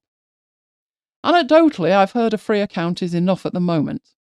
You also need the very latest version of Affinity that we're talking about today, 3.2. Now, I already had Claude Desktop installed and I already had Affinity installed. I still had problems. But when we came to configure it on Mike's Mac, he also was prompted to add the command line tools, something to do with Python, I think, for his Mac, which took another 20 minutes. So you may, if you're on a Mac, be prompted to install those. Whether there's any other requirements for Windows, I don't know, haven't even ventured there at the moment. Once you've got the 2 applications installed you need, and potentially the command line tools, then you're off to the races. So that you're looking at now is how you would set it up in Claude. That's the settings of Claude, and you can see I had no extensions at all. What I needed to do was click the Browse Extensions button. And when I did, and I searched for Affinity, it came up with the Anthropic and partners, and the only thing it returned was Affinity. So that is what I needed to install, and you can see there's a plus button on it. So when you look at the details of that, you get the opportunity to actually install it. So I read all of this to see, what it said beforehand, and you can see it's got tools there, and this is why it's a really good way to work, because you don't have to understand the language that Canva has built into Affinity. So I said install it, and it asked me to confirm that. Once I'd done that, it installed it and it enabled it. Then there was the configure button, and that was the point. I was following the installation instructions. That was the point that Mike got prompted to install the command line tools. I did not, I already had them installed. So I hit that configure button, and I was shown this, which is the permissions page. And you can see that every single one of the things it might want to do, by default, you've got to manually give it permission. Well, life's too short. So what I did was I said always allow on everything there. And you can see at the bottom also write and delete. And I gave it permission to do all of that as well. That is in Claude. That's not the end of the configuration. You then have to go to Affinity. And in the settings of Affinity, you choose the Model Context Protocol on the left, and you have the options that you see on the right. So first of all, you need to enable it with the top slider. What I ended up with was the top slider turned on. I wanted to give it access to files on my desktop. And the reason that I did that was I knew I'd be generating scripts. So I wanted to give it somewhere to save it. Once I'd done that, it wanted me to manually confirm that I knew what I was doing, giving it desktop access, which I did, so I clicked allow. Then it said you've changed the settings and you need to restart Affinity. So I restarted it. Now, the reason I've shown you that on slides is once you've set this up, trust me, you do not want to unset it up. You do not. That wasn't the end of the saga. But you do need to restart the application, and then you have both Affinity and Claude open, and you have them talking to each other. But I didn't want to undo it to try and redo it because it took hours. So let's assume it's all set up and configured. Right, what I'll show you is what I did next. So let's get back to where I was in there, which was I clicked on Model Context Protocol, and these are the settings that I chose. Now, the only two I left turned off were network access, because, you don't need it. This is internet and local network connections. If it needs it, it's going to prompt me, so that's fine. Right, and this one was the studio features, because I don't use Canva AI Studio. Another reason that I left that turned off was it's telling me it's going to use up my Canva Plan's monthly allowance. Didn't know I had a monthly allowance. They didn't tell me that. But that's what it's going to do. So I thought, well, it's not that good that I'm going to use it. So I'm happy to leave that turned off. That was what I did. Right. And then I went into Claude. This is the Claude desktop. This is what Claude looks like. So if you've ever used any AI, probably in a browser, this is just a desktop app that does exactly the same thing. Now, this Affinity scripting conversation was my original conversation. So if I go all the way back to this, the first thing you're supposed to do is say, can you see the Affinity MCP server? So I'm going to copy that, and I'm going to get a new chat, and I'm going to do it live. This bit I'm prepared to do live. So I'm asking Claude if it can see Affinity, and vice versa. Now, at the moment, I've got no file open, so I'll make a new file just so there's something there, or that'll upset it. Can you see the Affinity MCP server? So it goes away and it has a look at it. No, I can't see it. This is fantastic, isn't it? Don't you love doing live demos? You swine. You swine. Well, this is what I got the first time. Now, I have installed this and I have configured it. There is absolutely no reason that it can't see it, apart from the fact that, hello, it can't see it. All right? So, what did I do last time? Let me go into here. Right. Right. Here's what I see in the settings. All right. So I took some screenshots of the settings of Claude. So what I'm going to do with that, can I download these? I'll copy the image and put it in here. No, I won't. It's not letting me do that. Hang on. Crying out loud. I'll do it again from scratch so you can see it, because this is just a farce, isn't it? Right, let's go into there. Right, so this is where we're at. What I would need to do with that is go into the settings. So in Claude, go into the settings, and I go into extensions, and here's the Affinity thing. So that's the first thing I take a screenshot of. This is just an app that lets me see my screen captures. So that's screen capture number 1 that I'm going to put in there. And then I need to go into configure that so it can see that it's got all of these permissions. So I'm going to make that bigger so it can see it all. And I'm going to take a screenshot of that. Now, what I'm doing with these screenshots is popping them in a folder out of the way, and we'll then go back to the conversation. And what I'm going to do with it is I will add these screenshots like that, and I will say, and this is how you go with it. You just talk to it. No wonder nobody else has demoed this. Right, you talk to it. This is what I'm seeing in your settings.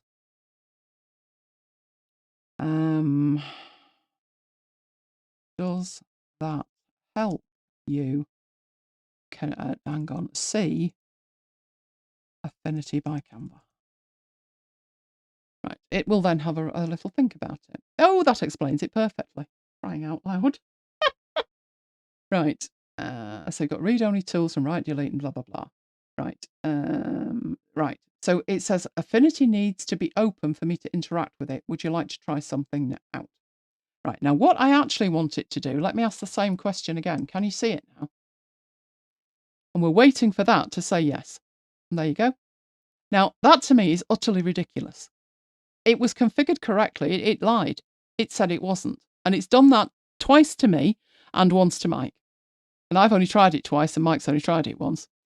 So it failed both times. But when I proved it to it, that it was configured correctly, it says, oh yeah, you're right.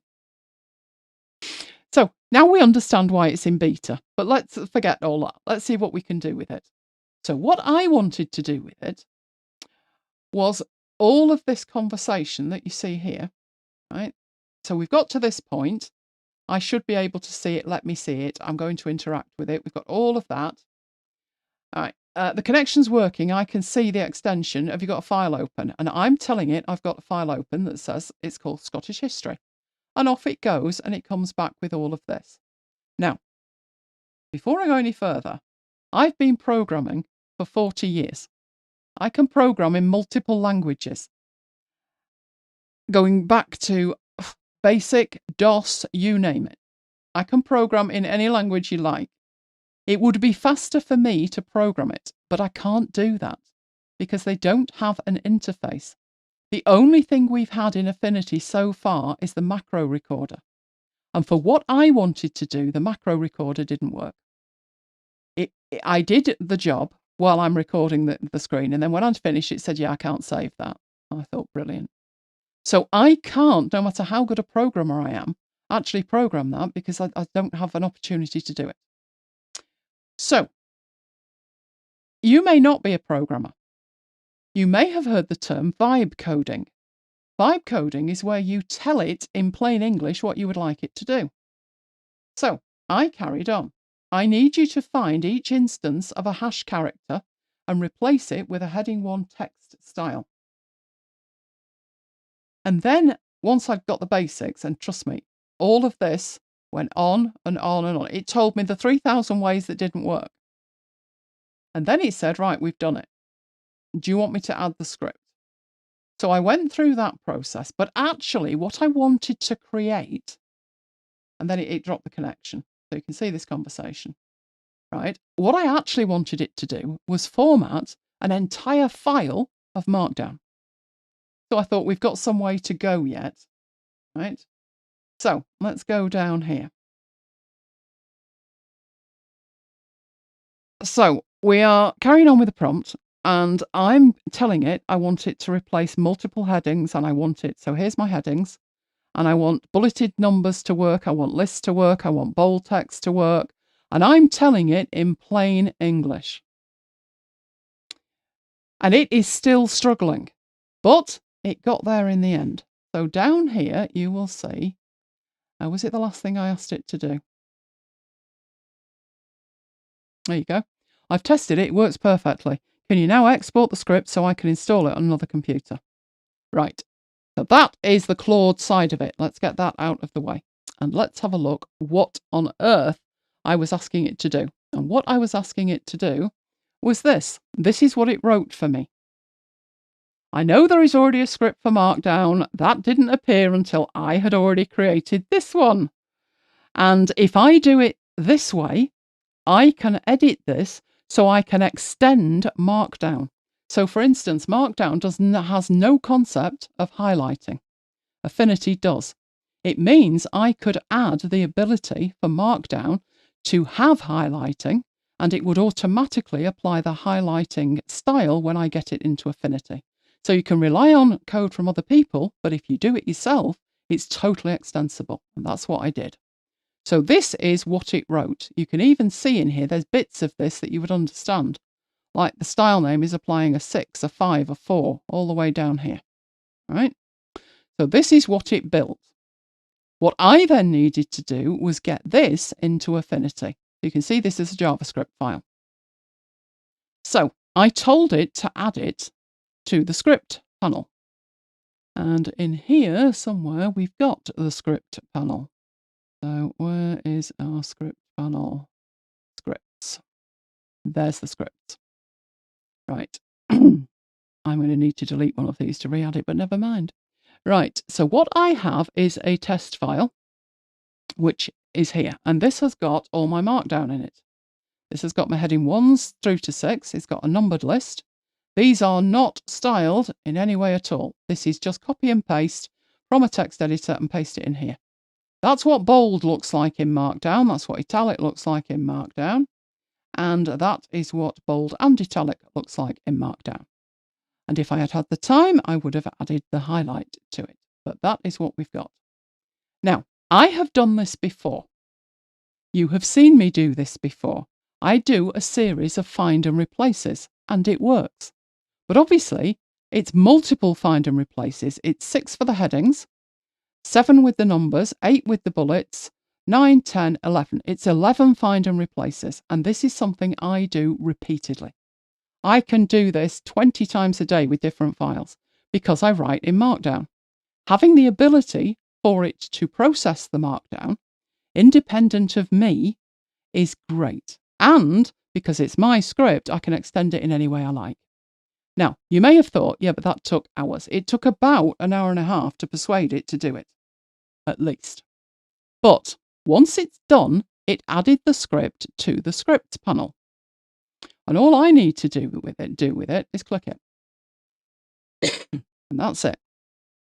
Now, you might be thinking, whoa. Indeed. Right, what happened here? The level 1 heading worked, the 2, 3, 4, 5, and 6 worked. That would not work for you because I have created the styles that I need. If you want to see this completely from scratch, we will go back to here. And what I would say to you is, I will copy that text, which is just plain text. I'll make a new file so you know there is no sleight of hand going on here. I will put that in there and I will paste it in. Over in my styles, there is not the extra headings I need. So I have created some styles that I can import for speed. And that's not the one, it is this one. Master text styles. So I'm going to open that and it tells me, you've got a heading 1 and 2. What do you want to do with it? I want to replace them. Okay, it's now added all of the styles I need. Once I've done that, I am good to go with this script. Just click it once and you're done. You can see when I click these headings that it goes through my styles. It's also removed the hashes. These are numbers. This is a bulleted list. Just the text that was wrapped in styles is bold. This is the italic, and there is the bold and italic. Now that obviously is a sample file. Let's get another file. And let's do it with something real. Because this is where the time saving comes in. Right, I'm not concerned about layout or much else for this. It's just a demo. But what I will do with this, I have some text.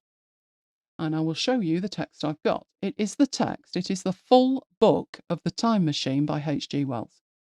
In Markdown format, there's chapter 2, all the way through to chapter 11 in Markdown format. At the beginning, we've got a heading 1. That's the wrong way round. I would say that needs to be a heading 2 and that needs to be a heading 3. Hang on. There's a heading 3. These are the contents. And there's the headings. So I am going to copy that. It's just plain text, Markdown format. And I'm going to paste it in here. And you can see that it's come in with all of the hashes and everything else.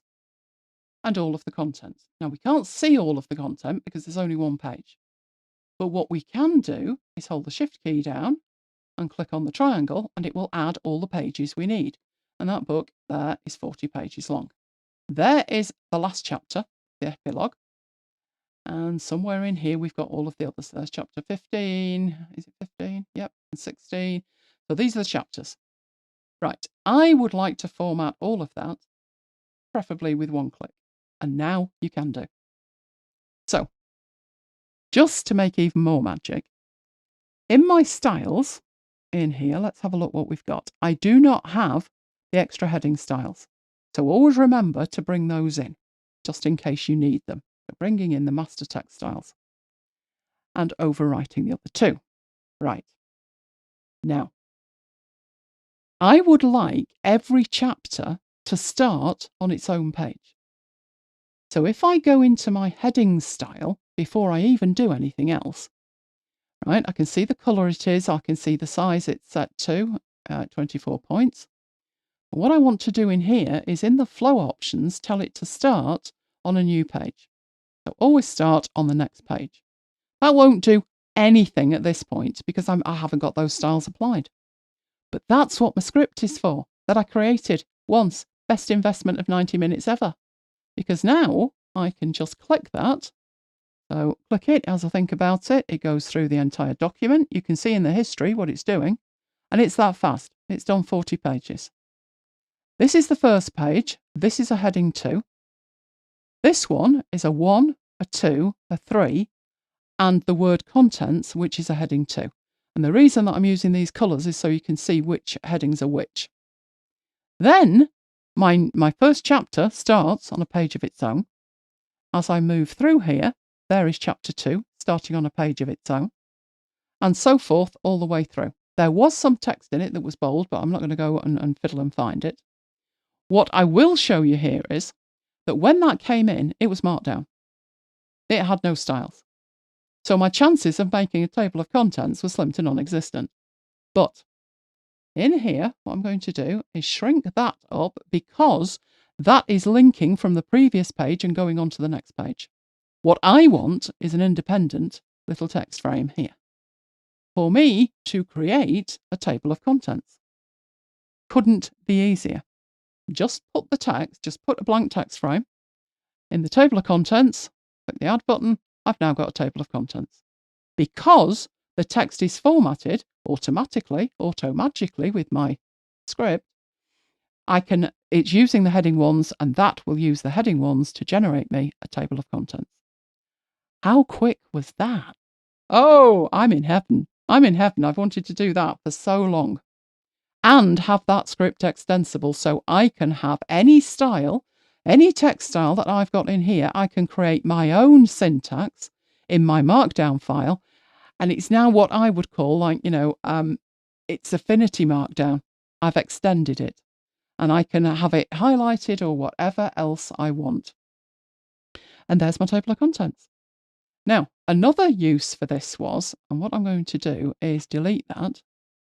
It's probably dangerous. Right, Mike had a totally different use case.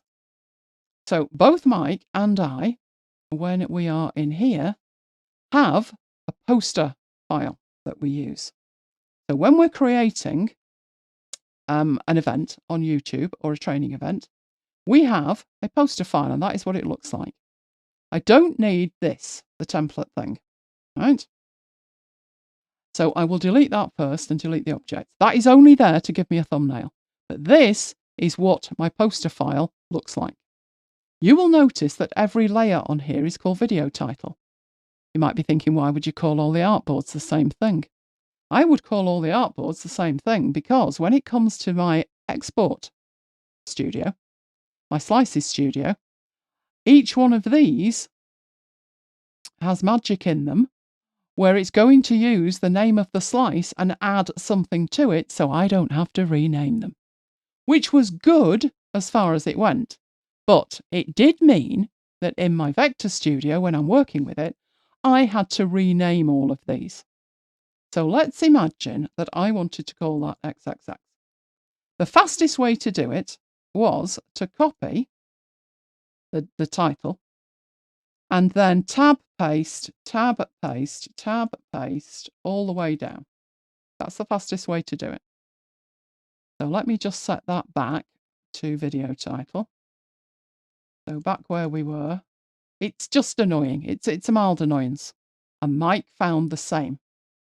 So let's have a script to do that. And that's exactly what we created. Right? Mike and I talked the AI through it, and we ended up with this, which was a script which will rename all the layers.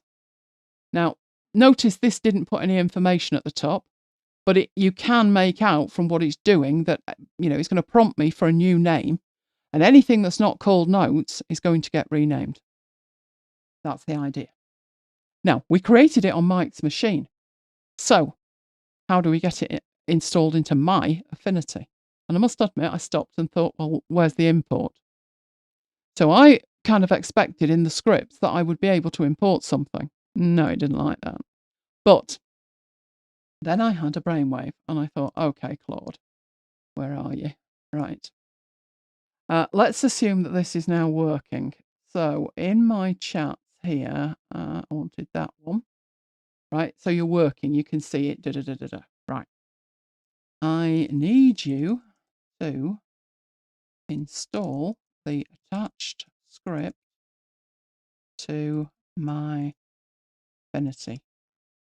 Now, obviously, at that point, I have to give it that script. And that script is a JavaScript file called rename all layers. So I need you to install the attached script to my Affinity app. And OK. Fingers crossed this works. I can see the script content. Let me save it to Affinity. And what it does is it starts talking back to you. Right? Now, obviously, like I've said to you, I've been programming for years. Would it not just be faster to have an import button? Yes, it would. It would. But this is what we've got. And if you're not a programmer, this is going to be easier for you. So back in here, I now have rename all layers as a script. So what I'm going to do with that is click that, enter the new name for all the layers. Layers named nodes, my top one, will not be renamed. So what would I like to call this? Right, let's say I'm calling it Deep Dive 3.2 Affinity. Like that. I do that, it updates all the layers, and we're all happy. Now, what you can do with that is going to depend on what you need it to do. I've given you 2 examples there. Yes, you are going to be able to get scripts from other people and use them. And I'm sure people will be making the most amazing scripts. I still think it's worthwhile learning how to do it, because then you can make your custom scripts and you can edit scripts. Once you have a script in there, so that one was created on Mike's machine, I could then start a conversation with Claude and start talking about that rename all layers and maybe get it to do something else as well. So they can be edited, but you'll notice that the top one says version 2. What it can't do is delete scripts from there, which you probably wouldn't want it to do in case it deleted something that you didn't want it to. But you can in here, because you saw me do it, you can delete the scripts manually. That you can do. And that is the Claude integration. So as I said at the beginning, if what you want is somebody to very calmly, with a nice cup of hot milk, read you the release notes, then you're good to go. But this session was not a 3-minute wonder of this is what we've got. This was actually the problems that you can have, like it will not see it. And I don't think it's logical. I mean, it is when you've done it once, but I don't think it's logical to try and persuade the AI that it can actually see something it's telling you it can't see. But it worked for me and it worked for Mike. And you saw it work again today, that I had to persuade it that it was working. Okay, let's head off into here. So this is a slide that Canva used to push the fact that there's lots and lots of people who could potentially benefit from using AI and they're not already using it. And I thought, fine. But what I would say looking at that, another way to look at it is their current audience is somewhat small. And full potential surely needs a paid for Claude account, and you might even need additional tokens. It looks like this may be moved behind the Canva paywall. That's what that warning on their website said. And even then, there's little in the way of knowing any detail as to how much usage I've just used of Claude and Canva to make it do that. Now, we do know that you can buy extra Canva AI credit packs. I didn't know this, but I do now. So, how much is all of this going to cost? I don't know. I wish I could tell you. I wish I could tell you. Right now, I'm thinking it works potentially with a free account, or to some degree it does, and it works with a free Claude account. There are several types of accounts with Canva. So I'm mentioning the free and paid Canva accounts at this stage because you would need it for the brand kits. Now, these are the accounts that you have. There is the free account. That doesn't cost anything. Then there is an account for an individual, and the individual account is £100, and your mileage will vary depending on where you are, for 1 year for one person. Now the business account is £180 per person. Mike and I are paying £99 for the pair of us because we're grandfathered onto a different account called a Teams account. But I can't compare what we get with what's on here. But you can see that when it comes to what you actually get, you've got one brand kit for free that you can't synchronize with. But in the Pro account, you have 5 brand kits that you can. And in the business one, you have 100 brand kits that you can. But the most important thing in relation to these accounts is the AI allowance. And Mike and I have discussed this at length because Mike trains Copilot from Microsoft a lot. And it's very difficult to work out what it would cost. Because if you look at the business one and the Pro one, the AI allowance is 10 times more than the free one. Oh, right, you want me to do my own maths. Okay, 200 standard uses or 20 premium uses. What's a premium use? I've got no idea. You'll notice there's a little symbol next to it. And the little symbol at the bottom says, use estimates represent total AI uses across AI tiers. Paid plans include a shared AI allowance across standard, premium and ultra AI, while free includes a shared allowance across standard and premium AI only. Higher tier AI use more of your allowance and use may vary by tool. I thought, pardon? What? What on earth are you saying? So you really have to work it out. The Pro account gives you 10 times more. The business account gives you 20. And the enterprise gives you 20. But if you don't know the starting point, I don't know how you can work out what 10 times of a figure that you don't know is. So that's where we are at with that. Now, when it says see the help center, we do actually have that. I had that over here to share with you, which was here. This is where you buy extra AI credits. So clearly they can run out. And there's a whole lot of information here about what to do. But you can't even get these if you're on the education or enterprise plan. So I find this a little bit hazy as to what to do and how many you would need and if it's worth it. But it's there for you if you need to look at it. Right, so we looked at the general updates, which were the tiny, tiny ones. We looked at Pixel Studio and the 2 options that we have in there for sharpening. Then we looked at the vector blob and the vector arrays, which is in the Vector Studio. In layout, we looked at hyperlinks, open type fonts, the image bullets, and the magic coloured bullets. And then the things that are cross Studio, which was the brand kits, and the AI automation with Claude. And now we're going to head off into Q&A. But before we do that, if you have enjoyed that or found anything useful, please give the video a like, makes a huge difference. And subscribe to the channel, that way you know that you will be the first to hear about future events. Now, I know you cannot comment while we are live, but you can after. And I've forgotten to put a symbol in. Which one should we use, Mike? Oh, the little robot. There you go. The little robot. Put the little robot in with your comment and I'll know you've made it this far. And I hope that you have enjoyed that. I have certainly enjoyed sharing it with you. I know it felt like, when they announced it, a tiny, tiny update. But when you delve into it, there was actually quite a lot that you could look at. So thank you for being with me. If you want to hook up with me on social, Blue Sky is the best place to do that. But if you've got a question, you are far better using my contact form, which you'll find at elainegiles.co.uk/contact. You'll also find all of the videos on my blog as well. And if you want to keep up to date with what I'm doing, you will need elainegiles.com/VIP, which is my newsletter. And that is the QR code and that is the URL. So we're going to head off into Q&A. Do we have questions, Mike? We do. I thought we might.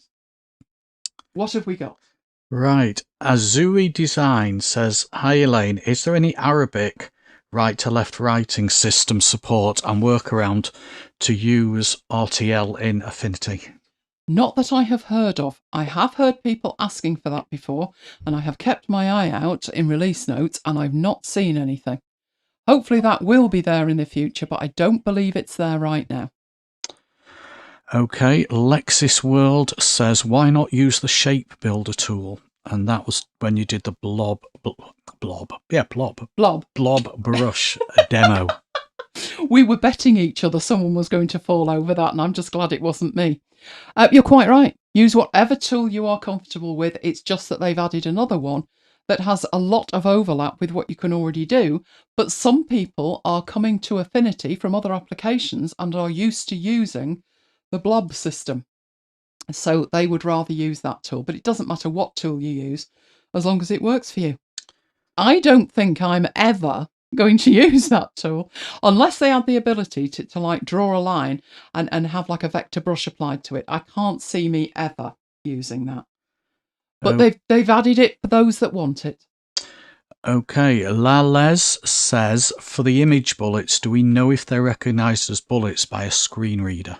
They should be, because you are applying them as a bullet. So internally for Affinity, they are a bullet, no matter what they look like. So they should be. I haven't tested it, but they should be, because it is that. And it's always better to use a style as well. One, for updating it, but two, if it's a style and it's got that defined in it, then it might help the screen reader. So I would say hopefully yes, because of the way it's been implemented. Okay, Jane says, why not just use Affinity and Eagle? And that was when you were talking about the brand kit. Up to you. You can do whatever you want. I will say it is faster to just drag and drop it from the assets panel or the brand kit panel.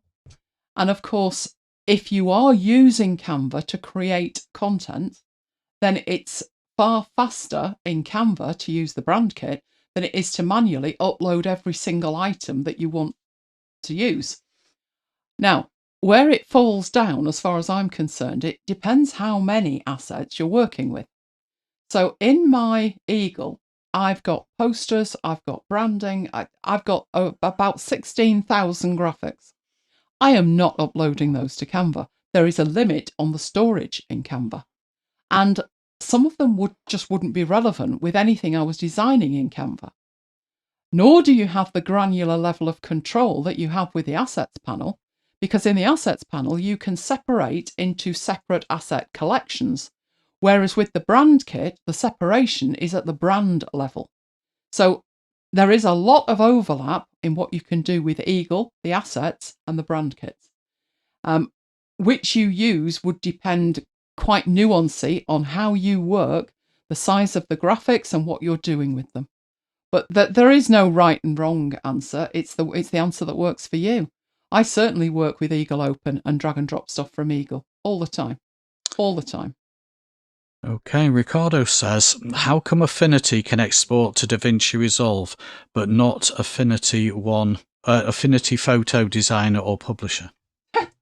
Because that's the way they've built it. I don't think, well, there's two reasons. I can't imagine they want people to keep using the old apps for a start. And the second reason would be that when they add features, such as the captions, for example, they have to change the file format. And you can't really expect an old application to understand a new file format without an update. And if they then had to update that, it would take development time away from version 3. So it's always really been that way. It's actually worse if you've got an old version, say a version 1 file. You'd be really, really upset if version 3 couldn't open it. And that's what you had this week with Word, wasn't it? Mike's got files from sort of 25 years ago and they won't open. Now, I think you should always be able to open them in a later version, but I do understand why they don't let you open it in an earlier version. We have said that you could, if you have version 1 or version 2 of the app, and you've got version 3, and you want to save it as an earlier version, One option you've got is to copy and paste the content. Just be careful that there isn't something in the content, like captions, that the earlier version can't understand. But that is one option.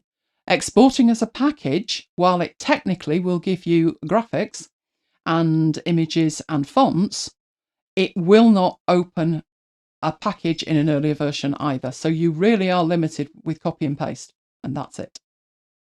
And that's it. Oh, was that it? Good grief. So, are we all into trying that then? The AI? Or have you seen the trouble I had with it and thought, no, I'm going to leave it alone? Let me know. How many people did use Canva, Claude? How many did we have much in the way of feedback on that? I don't think we did. Oh, we need more in the way of feedback on that. I know Renee sounds like he's using Claude. But as I said when I started that section, it isn't about, a lot of people, you say AI and they have a fixed thing in their head. And for a lot of people working in design, it is AI slop, AI, generative AI. And this is more about controlling it and talking your way to creating a script that you can then use repeatedly. So as you saw, yes, it took me 90 minutes to get it working, but at the end of it, I've got the perfect script, and I can share that script with Mike. I can share that script, in any way I choose. But I can also get the AI to amend that script should I need it. So it's less about generating something with, 5 hands and 27 toes, and more to do with automating your work. But everybody's automations, the things that would save everybody time, really depend on what you do with it. You mentioned something about editing images, that you could get it to edit an image in a certain way. Yes, you could. But how many times do you want exactly the same edits on an image? And that was the question Mike said to me. And I said, not often, but I can think of one case where it would save you an absolute ton of time. And that is if you are a photographer and you are taking your own photos and editing your own photos, you may have dust on your lens. And that dust is always in the same place, and you always have to fix it with every photo you open. That is something that could be automated. So if you've gone out for the day and you've taken 500 photos and you come back, you could just run a script that fixed the dust on all 500 of them. So that would certainly save a photographer time. I've not left the house in such a long time. I don't really take that many photos outside. I don't have dust on the lens anymore. It wouldn't save me that much time. But the photographer wouldn't need the markdown processor that I've created. So everybody's circumstances are going to be different. And to think that you can now just talk to your application once you've got them talking to each other, that is actually pretty amazing. We are literally on the cusp of some amazing work. I can see shared scripts coming out that will be amazing. And you will be able to make your own. You are no longer hampered just because you can't code. Okay. A couple more questions. Right, where we go. From Akido Karatas. Is it possible to save as an SVG file and open in an older version? Yes, you can. So SVG as a format, you do have, let's go in and have a look. You do have a few options when you come to save as SVG. So let's say that I want to save that. You've got for export, you've got a small file size, a high quality one. You can flatten it, and this one is a custom one that I have created because I want to convert the text to curves. So when I open it elsewhere, it looks perfect. It doesn't substitute the font. So these formats that you've got, if you wanted to export that as an SVG and then open the SVG, you can certainly do that. So yes, you can do that, no problem at all, older versions or whatever. As long as the SVG format is supported, you will be good to go. Now you have seen, I said with the bullets, I had to apply a colour to it rather than just leave it black. Now to me, black's a colour, but clearly not to SVG, it's not. I had to apply a colour to it so that property was there and I could edit it in the text editor. So when you export this, if you have a problem with it, you may need to look at the specification for SVG. But pretty much what you've got in here, yes, you could export that and then open it in an earlier version. So let's go for digital high quality on that, and we'll just export that one. We will call that poster and put it in there. And then we will open Publisher. So this is version 3. I'm opening Publisher, which obviously was version 2. I'm sure it'll get there in the end. There we go. Right, I'll go and find that file, which is in here. So poster, SVG. Drag and drop that in there, and it opens. Am I able to edit that? Absolutely. So what I've got here is a layer. The layers will be different. So you'll see that this is the background. So we can toggle that on and off. We've then got this, which says deep dive. That doesn't look like it's anything. That's my sidebar. That is one shape. It's an image. So I can't edit the text of it or get in there. So I might need a different SVG format for that. But yes, you can open it in a previous version, all the way back to version 1. I don't have version 1 installed on this, or I would show it to you, but you can open it in earlier versions. Okay. Do we have any other questions? Yeah, Jane says, do you know if the JavaScript functions for scripts are documented online anywhere? Not that I've seen, but obviously then they must be internalized, because you can see that Claude's reading them and it's telling you. Now, you could maybe ask Claude to create a reference for you.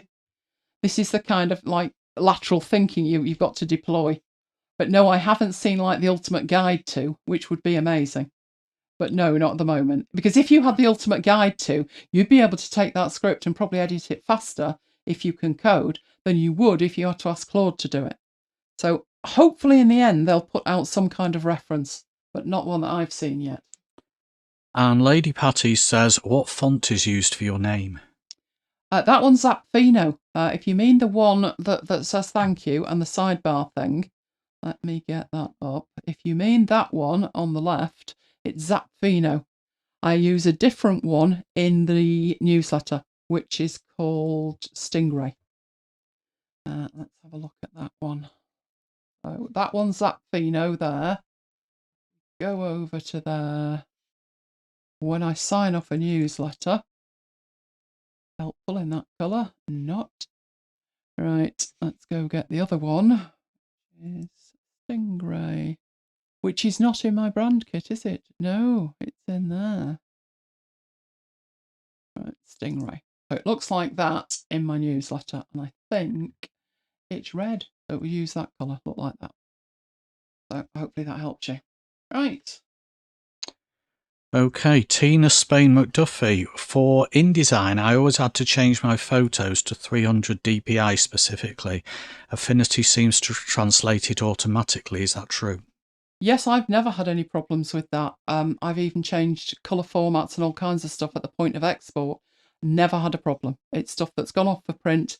It's come back absolutely perfect. So I've been putting images in that are RGB and leaving Affinity to deal with it at the point of export, converting them to CMYK, and the DPI that it needs. Never had a problem. So it seems to be a lot more forgiving than InDesign in that regard, definitely. And that's it. Right, okay then. Well, I hope you've enjoyed it. I hope there is some feature that thrills you. The AI didn't exactly thrill me, but the ability to create the scripts did. So the 2 scripts that I've got so far will save me time. So that was a good one. But I actually thought the image bullets were also another good idea, because so many people have asked for that. And with more people moving from Affinity Publisher, it's a feature that they've been able to use. And, you know, it's hard to say, no, it doesn't do that, when you're trying to say it does more than Publisher. So I think they've added that at just the right time. The support for SVG in it that enables you to make the magic bullets, well, that's just an added bonus, isn't it? So if you were creating your own bullets, I would suggest you use the SVG format and do make that little text edit. So, I mean, it won't do any harm if it does no good. You can also format them with text style. So I'll probably do either a video or a bit of a session that will supplement the bullets and numbered lists session about how you can do that and how you can use styles with SVGs. But that is it for the moment. So that was... oh, Tina's excited about the image bullets. I do think that is one of the really good things that they've added. I'm not seeing that as many people will use the AI coding as would use the bullets, because the bullets are just there and the feature is built in, whereas the AI... You were rolling your eyes last night, weren't you, over the performance to get it working?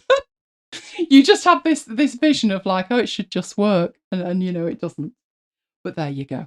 So, for the moment, I'm going to say goodbye from me. And goodbye from me. We will both see you next time. Stay safe, guys.